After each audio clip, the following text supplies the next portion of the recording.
حضرت فضیل بن ایاز بہت بڑے بزرگ گزرے۔ جوانی کا زمانہ تھا تو ایک خاتون سے آشنائی ہو گئی، محبت کا ربط قائم ہو گیا۔ تو ظاہرہ جوانی مستانی ہوتی ہے اور جنون کا ایک شعبہ کہا گیا ہے جوانی کو، اور پھر دل میں اس طرح کے رجحان پیدا ہو جائیں تو پھر وہ جنون کئی گنا بڑھ جاتا ہے۔ تو اس کے ساتھ وقت طے کیا اور اس کے ملنے کے لیے بے تابی کے ساتھ ان گھڑیوں کا، ان لمحوں کا انتظار کرنے لگے۔ خیر جب وہ وقت آیا تو اس کے گھر کی طرف چلے اور اس کے گھر کی دیوار پھلانگنے لگے تھے کہ ساتھ والے مکان سے کسی قاری قرآن کی تلاوت کی آواز کانوں میں پڑی، اور وہ پڑھ کیا رہا تھا، الم یان للذین آمنوا ان تخشع قلوبہم لذکر اللہ وما نزل من الحق۔ کیا اہل ایمان پہ وہ وقت نہیں آیا کہ ان کے دل اللہ کے ذکر اور اللہ کی یاد، اس کی محبت میں تڑپ اٹھیں اور وہ خوف خدا میں مبتلا ہو، اور جو نازل ہوا قرآن، اس قرآن کی محبت میں اس کے دل میں خشیت پیدا ہو؟ بس یہ کانوں میں پڑنے کی دیر تھی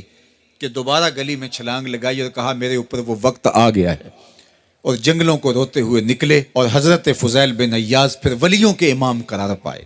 اس آیت نے ان کی زندگی بدل دی۔ کسی کی 30 سال، کسی کی 40 برس، کسی کی 50 سال، کسی کی 60 سال زندگی یہاں موجود لوگوں میں سے کسی کی اس سے بھی زیادہ اور کسی کی کم۔ اس آیت کریمہ کو ذرا اپنے اوپر وارد کریں تو اللہ ہمیں نصیب کر دے کہ ہمارے دل تیرے خوف سے کانپ اٹھے اور تیری خشیت سے ہمارے دل لرز اٹھیں، اور قرآن کے ساتھ ہمارا ربط مضبوط اور مستحکم ہو جائے، اور ہم یہ اقرار کرتے ہوئے تیرے حضور حاضر ہو جائیں، مالک وہ وقت آ گیا ہے کہ ہمارے دل تیری یاد سے، تیری محبت سے، تیرے پیار سے مالا مال ہو گئے، اور اپنی باقی زندگی ہم تیرے پیار میں، تیری محبت میں اور تیری یاد میں بسر کریں گے۔ حدیث پاک میں آتا ہے کہ اگر کوئی شخص اللہ کے خوف سے رویا اور اللہ کے خوف سے رونے کی وجہ سے اس کی پلکوں کے بالوں میں سے ایک بال کی جڑ گیلی ہو گئی، تو قیامت کے دن وہ بال کھڑا ہو جائے گا، اللہ یا تو مجھے نکال لے یا اسے جنت عطا فرما دے۔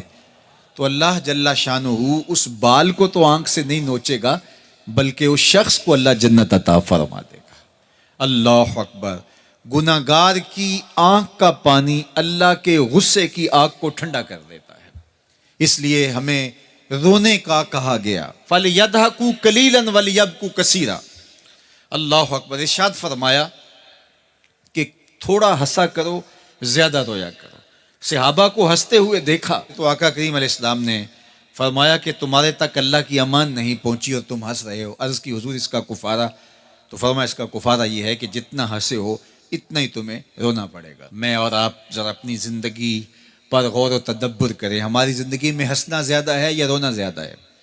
سویر سے لے کر شام تک کہے زیادہ ہیں، ٹھٹھے زیادہ ہیں، مذاق زیادہ ہیں، لطیفے زیادہ ہیں، یا عبرتیں زیادہ ہیں؟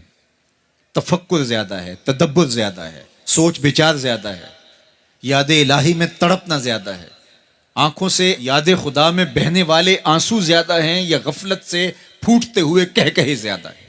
مجھے اور آپ کو اپنی زندگی کا ضرور محاسبہ کرنا چاہیے۔ ٹھٹھوں سے، مذاق سے ہماری مجلسیں بھرپور ہوتی ہیں۔ ہم دن میں جتنا ہنستے ہیں، کیا اس کا 10واں حصہ بھی ہم تنہائی میں بیٹھ کے اللہ کی یاد میں روتے ہیں؟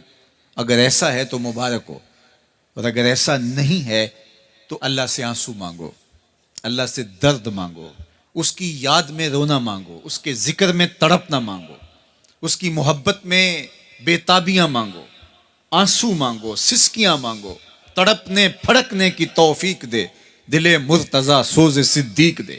اس کے حضور عرض کرو کہ مالک ہمیں تڑپ دے، ہمیں سوز و گداز دے، ہمیں کیف و سرور کی دنیا نصیب فرما دے، ہماری آنکھوں کو آنسوؤں کا جمال عطا کر دے۔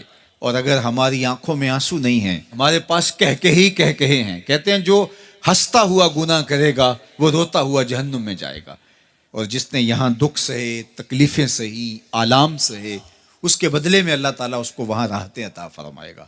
فرمایا کہ مومن کے پاؤں میں کانٹا بھی چبھے تو اللہ جل شانہ اس کا صلہ بھی اس کو قیامت کے دن عطا فرمائے گا۔ تو یہ جو تفکرات ہیں، یہ جو دکھ آتے ہیں، یہ جو تکلیفیں آتی ہیں، مصائب آتے ہیں، مشکلات آتی ہیں، اذیتیں ہمیں پہنچتی ہیں، تو اس پر صبر کرنا چاہیے اور اللہ کا شکر ادا کرنا چاہیے کہ ہم ان مصائب سے گزر رہے ہیں، ان مشکلوں سے گزر رہے ہیں۔ اور اگر کسی شخص کی زندگی میں دکھ ہے ہی نہیں، سکھ ہی سکھ ہیں، تو پھر وہ سمجھے کہ وہ فتنے میں مبتلا ہے. اس لیے زندگی کے اندر یہ آنے والی تکلیفیں، زندگی میں ملنے والے دکھ، اذیتیں، یہ اللہ تعالیٰ کی طرف سے ہمارے اوپر ایک انعام ہے، اور اللہ تعالیٰ جل شانہ اس کے بدلے میں ہمیں آخرت میں صلہ عطا فرمانے والا ہے. تو فرمایا رجل ذکر اللہ خالیا ففاضت عیناہ، وہ شخص جس نے تنہائی میں بیٹھ کے اللہ کا ذکر کیا، اللہ کو یاد کیا، اور پھر کیا ہوا؟ فرمایا اس کی آنکھوں سے آنسو ٹپکنے لگے. تو میرے اور آپ کے آقا و مولا نے فرمایا قیامت کے دن جب کوئی سایہ نہیں ہوگا، یاد الہی میں رونے والے کو اللہ اپنے عرش کا ٹھنڈا سایہ عطا فرما دے گا. تو یہ رونا بہت بڑی دولت ہے، یہ بہت بڑی سعادت ہے.